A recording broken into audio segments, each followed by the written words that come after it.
The hum of Manhattan was like background music to Harold Blake's life, always there, always buzzing, never quite touching him.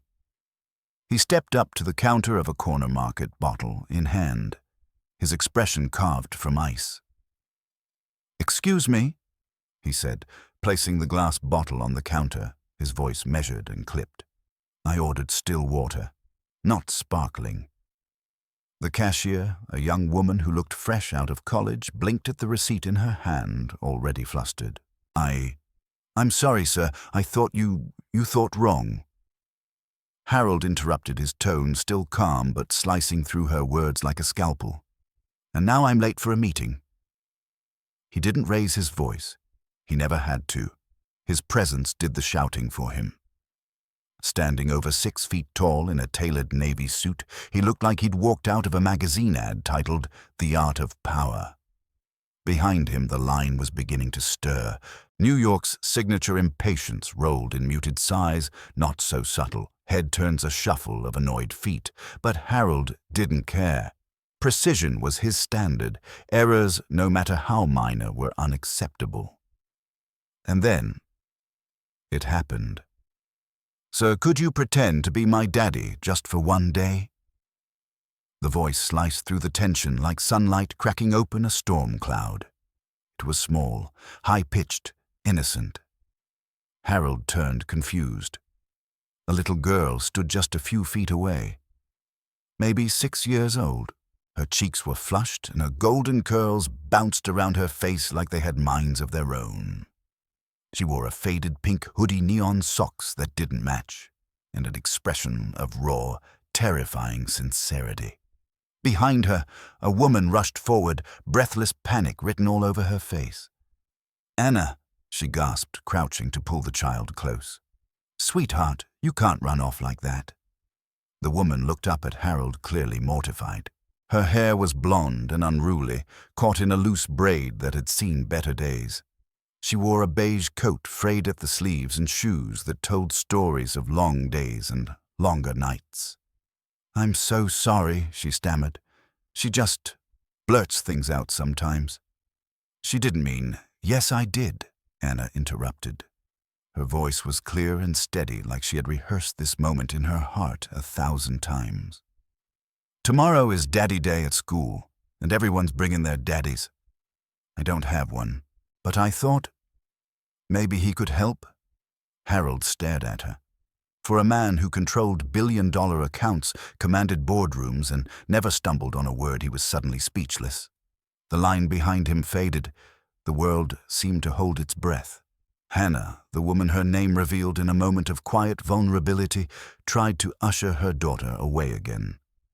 "We'll go. We're so sorry." "Wait," Harold said, and both mother and daughter froze. He glanced between them, the girl with the hopeful eyes, the woman trying to be invisible. "Your daughter," he said slowly. "What's her name, Anna Grace?" She replied, her voice tight with embarrassment. "I work at the public library part-time, and nights at the diner on 14th. We're not asking for anything, I promise. She just misses something she never got to have." Harold's gaze dropped to Anna again. She stood there quietly now, small but unmoved, her ocean blue eyes wide and unwavering. Most kids would have hidden behind their mother by now. Not Anna.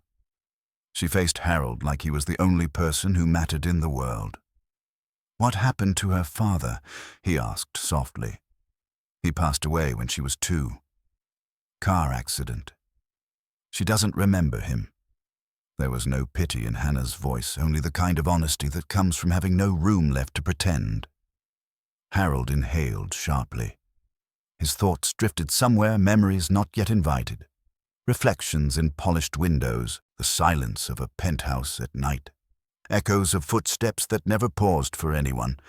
Then this little girl who didn't know him, didn't want anything from him, but a moment was asking him to stay. Just for one day. Harold adjusted his cuff again, as if preparing for war. "What time is Daddy Day?" Hannah blinked. Her school starts at 10. "But you don't have to. I'll be there," Harold said. Anna's face lit up like 1,000 fireflies at once. Really, she whispered. He nodded once, but just for one day. A smile bloomed across her face, pure, unfiltered joy. And as Harold crouched to her level, he said something so out of character it surprised even him. You'd better make a good schedule. I don't do chaos. Anna giggled, and Harold Blake, the coldest man on Wall Street, walked out of the store. Not with still water, but with a promise he didn't know how to break. The next morning the city wore its usual armor, grey skies, sharp wind, and the faint scent of old coffee and ambition lingering in the streets. But today, Harold Blake noticed it differently. He wasn't rushing, no boardroom, no crisis, just one date at 10 a.m. with a little girl who believed he could be something he wasn't. He stood outside a small elementary school tucked between two brownstones next to a worn bench that had seen countless nervous parents wait through orientation and report card days.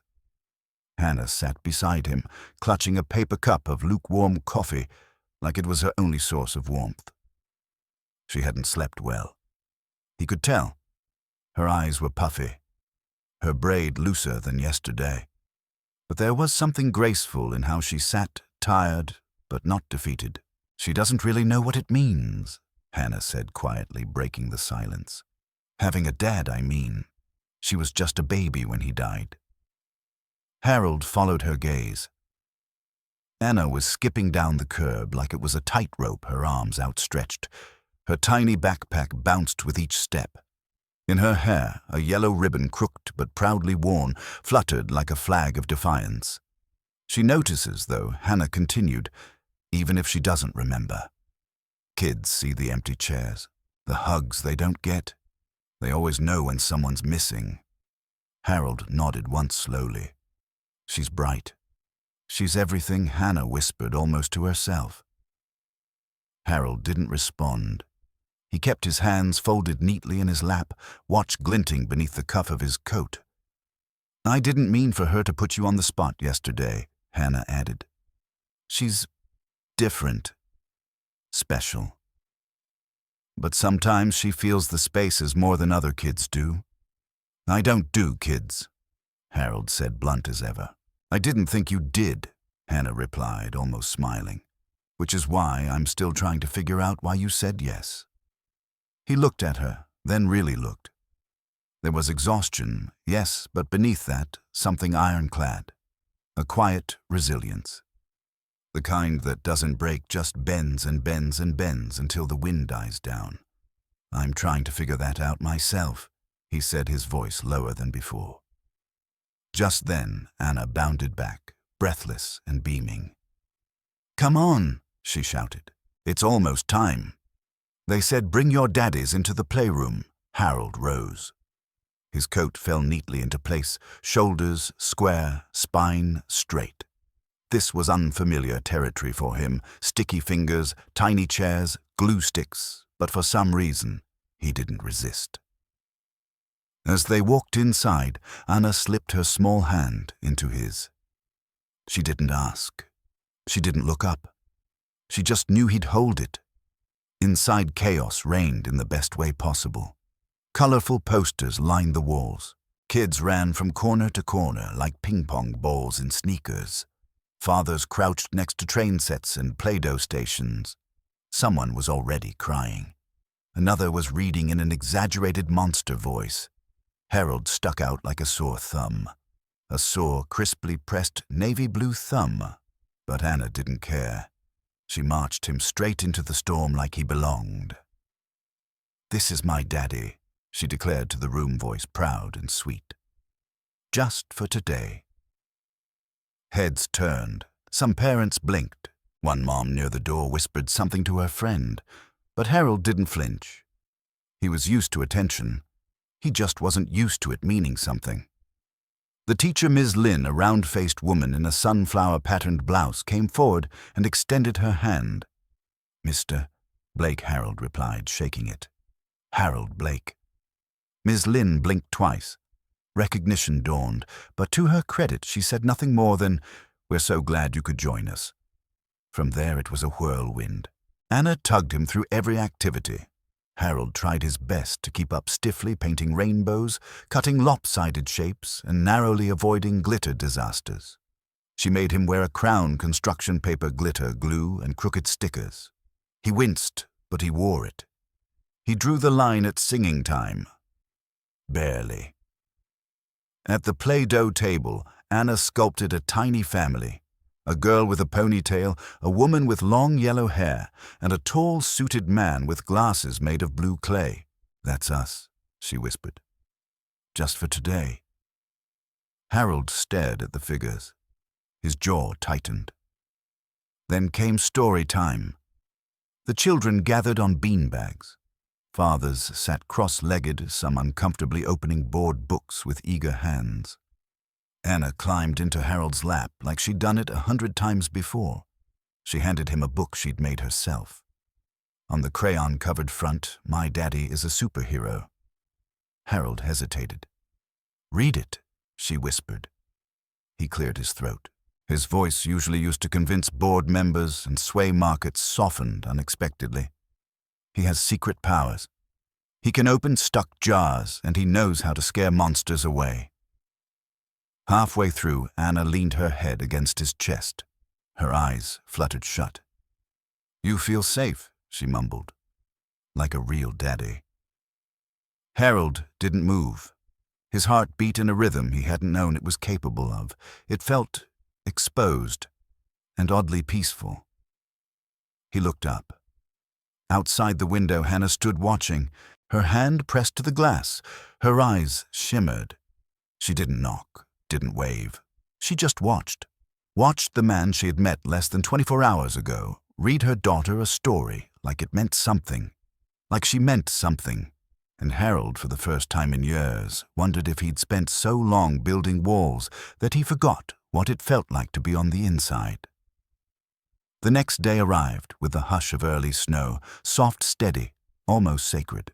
City traffic still hummed below, but it felt quieter somehow, like the world knew something different was about to begin.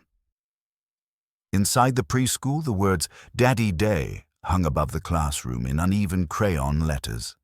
Paper chains swayed from the ceiling. The scent of glue sticks and apple juice clung to the air like a childhood perfume. Harold Blake stood at the classroom entrance, adjusting the cuff of his navy sweater. Yes, sweater. Not his usual power suit. Dark slacks, pressed shirt, cashmere crew neck. He still looked like he belonged in a glass building 40 stories up, but there was something softer around the edges today. Anna tugged on his hand. "You ready?" she asked, eyes dancing. "Not even close," he muttered, but stepped forward anyway. They entered a room buzzing with pure, unfiltered joy. Kids everywhere, laughter, screams, a glue explosion in one corner, a dance party breaking out in another. Fathers hunched over cardboard forts, making exaggerated sound effects and pretending to be dragons or astronauts, or in one case, a pickle. Harold blinked like he had stepped into another dimension. Anna, on the other hand, moved through it like royalty. "This is my daddy," she repeated loud enough for everyone to hear. "Just for today." The phrase echoed louder than it should have. Some dads looked up. One blinked and mouthed something to his wife. Another narrowed his eyes. Recognition flashing, but no one said a word. No one dared. Ms. Lynn reappeared, still smiling. "We're thrilled to have you back, Mr. Blake. Anna's been talking about this all morning." "She tends to make an impression," Harold said dryly. "She does," the teacher replied. "Just like someone else I know." From station to station, they moved, painting rainbows, crafting pipe cleaner animals, and at one point making Harold wear googly-eye glasses that didn't quite fit. Anna insisted he help her build a rocket ship out of toilet paper rolls. It was crooked. It didn't stand upright. But she called it perfect. He let her. Then came the crown again, a new one. This time with glitter stars and the word "Super Dad" glued across the front. "You're really leaning into this," he said, raising an eyebrow. Anna beamed. "You said one day. I'm using all of it." At the Play-Doh table, Anna crafted another family, this time with more detail. She gave the mommy figure long eyelashes, and Harold's version a tiny red tie. "Is that me?" he asked. Anna nodded. "Yep. I made your glasses better this time." Then came circle time. The room quieted. Children plopped onto the rug with exaggerated sighs. Dads followed behind them, some groaning under the strain of sitting cross-legged. Ms. Lynn clapped her hands. "Okay, everyone, we're going to go round the circle and share one thing we love about our dads. It can be a story, a memory, or even a wish." One by one, the children spoke.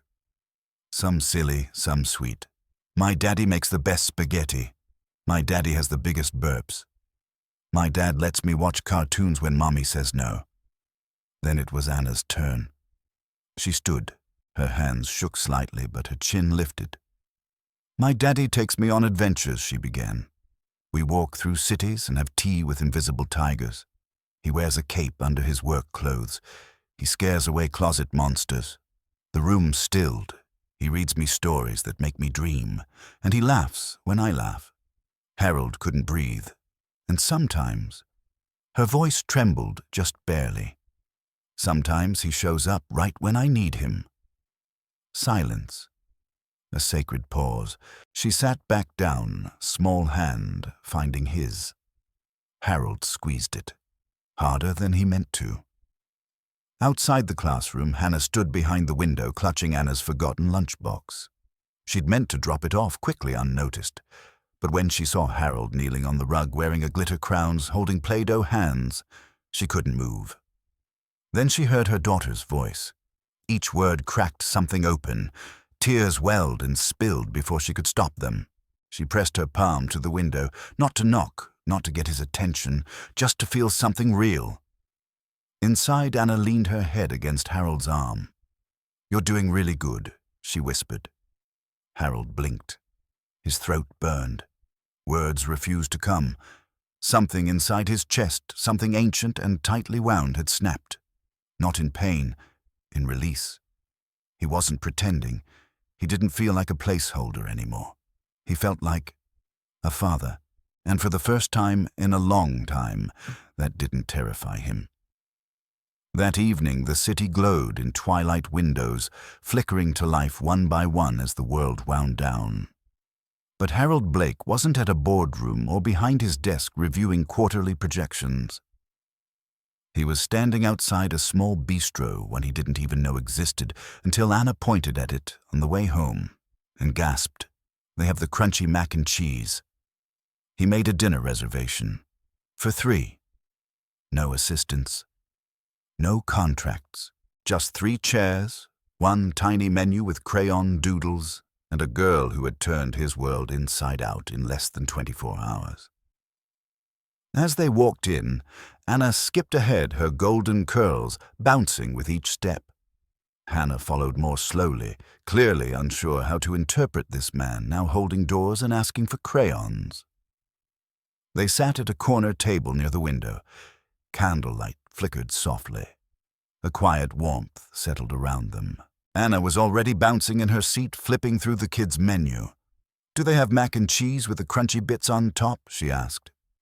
"They do now," Harold said with a smirk, waving over the waiter. Hannah laughed, catching herself. "You don't have to spoil her just for tonight." "I'm not," he replied, and left it at that. Dinner came. Conversation flowed. Anna chattered endlessly about everything, her favorite books, the funny face her goldfish made her plan to become a dolphin doctor and an astronaut. Harold listened, really listened. Not the kind of listening he reserved for shareholders, but the kind where he tilted his head and smiled at her enthusiasm, where he asked follow-up questions just because he wanted to know. And then it happened. Anna leaned against him content and asked, "Daddy, can I show you my drawing now?" Time paused. Hannah flinched visibly. She opened her mouth to correct her, but Harold placed his hand gently over hers. "Just for tonight," he said softly. Anna pulled out a folded paper from her backpack and spread it across the table like a treasure map. 3 stick figures stood beneath a yellow sun, one tall, one medium, one tiny. All smiling. Above it in bold block letters, "Me mommy and my daddy." Harold stared at it. He didn't speak. The silence wasn't awkward, it was sacred. Something shifted in him, something permanent. Then quietly, he set his fork down, stared at the picture a moment longer, and said, "I had a son." Hannah blinked, her breath caught. "And a wife." Harold continued, his voice calm but cracking. "Her name was Elise. Our boy James." He had dark hair and a million questions, always wanted to know how everything worked. Hannah said nothing. She just listened. That kind of silence mattered. "I missed his first-class project," Harold went on. "The one where dads come in and help build volcanoes. I told him I'd make the next one. That I had work. Always work." He looked out the window. The reflection of his face blurred against the city lights. "That morning, Elise begged me to go. She said it was important. I told her I had a meeting I couldn't miss." His hands tightened slightly on the edge of the table. "So she took him alone. 2 blocks from the school, they were hit by a drunk driver. They died instantly." Hannah gasped, quiet, sharp, involuntary. Harold's voice dropped to a whisper. "I was too late. I missed every moment that mattered. And now I live with the silence they left behind." His eyes were red, but he didn't cry. He hadn't allowed himself that release since the funeral. Hannah reached across the table. She didn't say sorry, didn't offer platitudes. She simply placed her hand over his. "Because sometimes touch says what words cannot. You missed those moments," she said gently. "But you don't have to miss these. Every child wants someone who tries. Anna doesn't need perfect. She needs present." He looked up at her, truly looked, and saw something unexpected in her eyes. Grace. Then Anna stood on her chair. She leaned in her tiny hand, touching his cheek. "If you were a bad daddy before she said barely a whisper, maybe now you can be a good one. For me." That did it. His armor shattered. He pulled her into his arms, holding her like she was made of glass and gold all at once. "I don't deserve you," he said, voice raw. Anna smiled against his neck. "But I picked you anyway." And in that moment, the past didn't vanish. It just stopped winning. It happened on a Thursday. Hannah was folding her apron behind the counter at the diner, fingers trembling. Her manager, a squat man with a clipboard and a permanent scowl, refused to meet her eyes. "I don't want drama," he muttered. "But we can't have staff getting involved with corporate figures, especially from the company that owns this building." "I didn't know who he was," Hannah replied, stunned. "You brought him in, had lunch in uniform, customers talk, word got upstairs. Doesn't look good. It's not what you think," she pleaded. "I'm sure it's not," he said flatly. But perception is everything. And just like that, it was over. No second chances. No conversation. Just a pink slip and a cold goodbye. That night, Hannah sat on a bench at the bus stop, coat wrapped tightly around her, Anna leaning on her side. The little girl knew something was wrong. She didn't ask questions. She just held her mom's hand. "Mommy," she whispered. "Are we in trouble?" "No, baby," Hannah replied, voice breaking. "Just tired." Then headlights. A sleek black car pulled up to the curb. The back door opened before the engine stopped. Harold stepped out. He didn't speak. He didn't hesitate. He walked straight to Anna, knelt beside her, and looked her in the eyes. "No one gets to hurt your mommy," he said fiercely. "Not while I'm here." Hannah blinked, surprised, speechless. Then she smiled, tired, sweet, and wrapped her arms around him. Harold looked up at her. "She lost her job," he said. "It's not your fault," Hannah whispered. "Yes, it is," he replied. And I don't intend to let it stay that way. 2 days later, Hannah walked into the offices of the Blake Foundation. It was a quiet, light-filled place, nothing like the corporate towers Harold usually commanded. Instead of marble and glass, there were kids' drawings on the walls and photos of community projects. Something real, something with purpose. She hadn't even crossed the lobby when she heard it, Daddy Tiny feet sprinting down the hallway. Anna launched into Harold's arms like a comet of joy. "Did you miss your little girl?" she asked. "I always do," Harold said, holding her tight. Then he turned to Hannah. "I want you here," he said simply, "as my personal assistant for the foundation. I need someone who gives a damn about people. And you've never stopped giving, even when it cost you." Hannah hesitated. "I don't want charity." "It's not charity," he said. "It's a second chance. For both of us." She looked at Anna, still clinging to his hand, and she realized something beautiful and terrifying. Maybe second chance don't come wrapped in perfection. Maybe they come wrapped in presence. And that was enough. It didn't happen all at once. There was no dramatic confession, no grand announcement. Just a series of moments, quiet, ordinary, sacred, that stitched the three of them into something that felt like home. Harold began coming over earlier. Sometimes he brought groceries, sometimes books. Once he arrived with a telescope and spent the entire evening helping Anna spot constellations through the kitchen window. Every night she curled into his lap with a picture book and whispered the same phrase, "One more page, Daddy." And every night Harold said yes. No meetings, no boardroom calls, just stories, breath, presence. Hannah watched from the hallway, arms crossed over her chest, that quiet smile tugging at her lips. She tried not to read too much into it, tried not to let herself fall, but she was already falling. She loved the way Harold tied Anna's shoes too tight, then redid them with exaggerated care. She loved the way he carried a hair tie in his coat pocket just in case. She loved the way he looked at her like he saw her.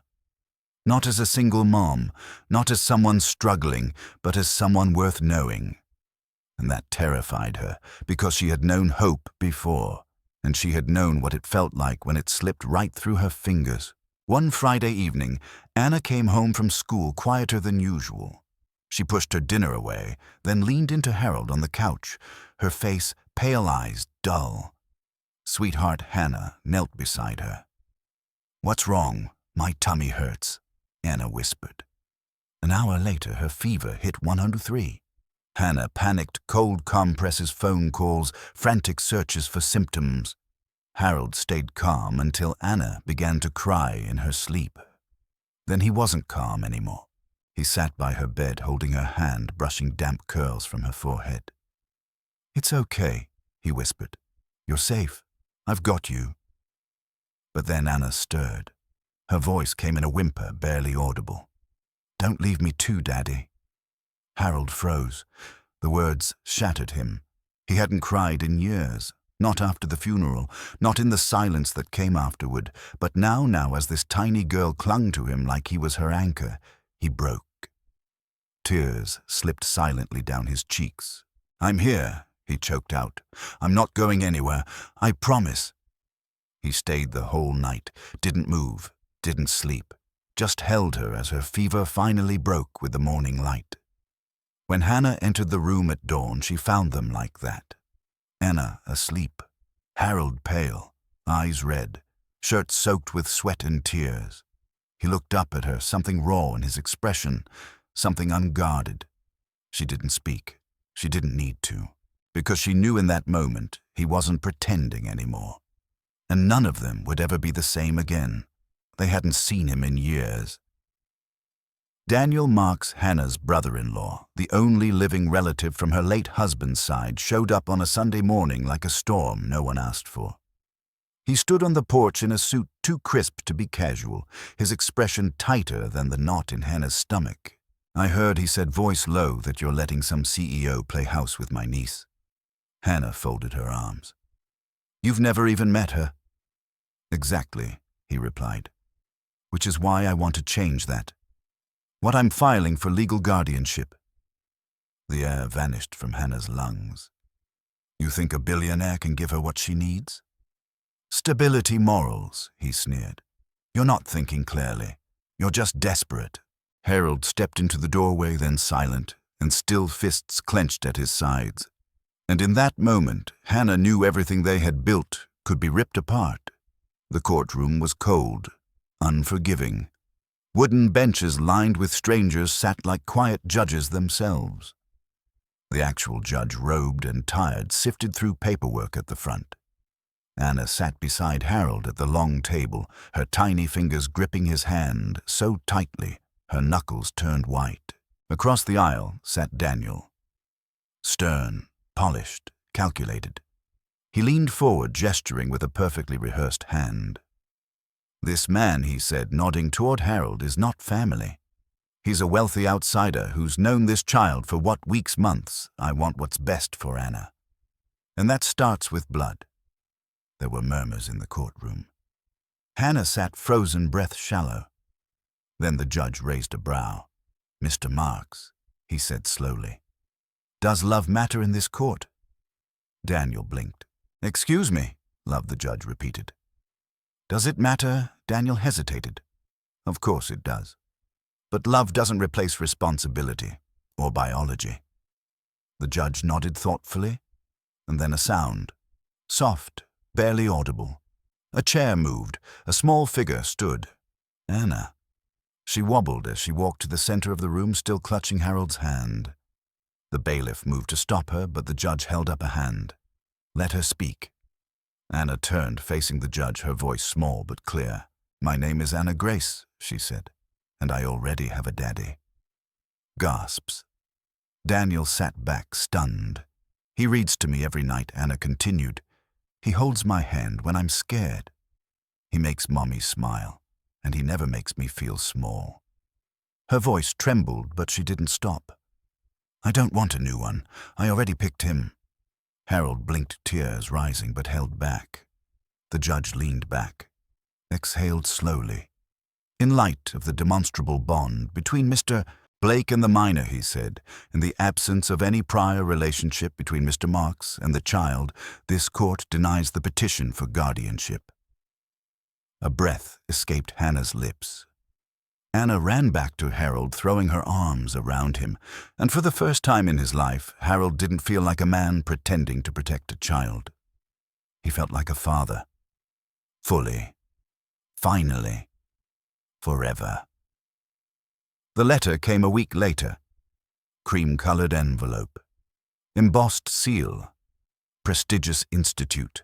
Hannah stood at the kitchen window, hands trembling, eyes scanning the words again and again. A research position at one of the top developmental labs in Boston, something she had once dreamed of back in college before life demanded detours. Before Anna. Before the struggle. Before Harold. She didn't hear him at first. Just the quiet creak of hardwood behind her. "You got it," Harold said gently. She nodded, but her voice was low. "I'm not going." He frowned. "Why? Because it's too far. Anna's happy. You're here." "This," she gestured around the room, "this matters more." He stepped closer, his voice warm but steady. "Hannah, you don't give up dreams. You bring them with you." She turned to him, eyes shining. "But what if I lose what we have?" He didn't hesitate. Then it wasn't real enough to begin with. "But I believe it is." And she really saw it, how this man, once carved from steel, now stood before her like she was his entire world. And this time, she didn't run from hope. She leaned into it. A week later, Harold planned something Anna would later call the best dinner ever. They walked into the rooftop garden of his building, now transformed with warm fairy lights strung between trees, flickering candles lining the stone path, and a small round table set for 3. The snow had fallen gently all day. It dusted the edges like powdered sugar. Anna squealed when she saw the cupcakes. Then her eyes landed on a small box in the center of her plate. Her name was written on top in Harold's handwriting. "What's this?" she whispered. "Open it." Harold smiled. Inside, nestled on velvet, was a delicate silver necklace. A tiny charm hung from the center. On one side, the word family. On the back, forever. Anna gasped. "It's for me." Harold knelt beside her. "You taught me what family means," he said. "And I want you to know, no matter where life takes us, you'll always have me." Anna flung her arms around his neck, giggling. "You're my forever daddy now." He kissed the top of her head, his throat thick. Then he stood, turned to Hannah, and pulled a second box from his coat pocket. "Hannah," he said quietly, "you walked into my life like a storm and somehow made it a home." She covered her mouth, already trembling. This time, he said, "I'm not pretending. I don't want temporary. I don't want convenient. I want real." He opened the box. Inside, simple, timeless, beautiful, was a ring. "Will you be my family, for real?" Tears slipped down Hannah's cheeks. She nodded, unable to speak, and fell into his arms. Anna clapped. "Can I be the flower girl?" Harold laughed, still holding Hannah close. "You're going to be more than that." 6 weeks later, in a small chapel dusted with sunlight and white roses, Anna walked down the aisle first. White dress, sparkly sash, petals falling in awkward clumps as she waved at every single guest. Harold stood at the altar, his suit crisp, his hands only slightly trembling. And when Hannah appeared radiant in a simple ivory gown, he forgot how to breathe. Their vows weren't perfect. They weren't rehearsed. They were real. "I didn't believe in second chances," Harold said, "until I met 2 girls who made me want to become someone worth loving." "I thought love meant sacrifice," Hannah whispered. "But you showed me it can also mean home." Anna stood beside them, holding both their hands tightly. And when the ceremony ended, Harold scooped her up, kissed her forehead, and said, "You were the one who chose me first, remember?" She whispered back, proud and sure. "Best choice I ever made." That night, as snow fell quietly outside and the world grew still, the 3 of them danced barefoot in the living room. No music, just laughter. Joy. A real family. Finally. Forever. And that was the story of a little girl's simple question. "Sir, could you pretend to be my daddy just for one day that changed 3 lives forever?" Because sometimes love doesn't arrive with grand entrances.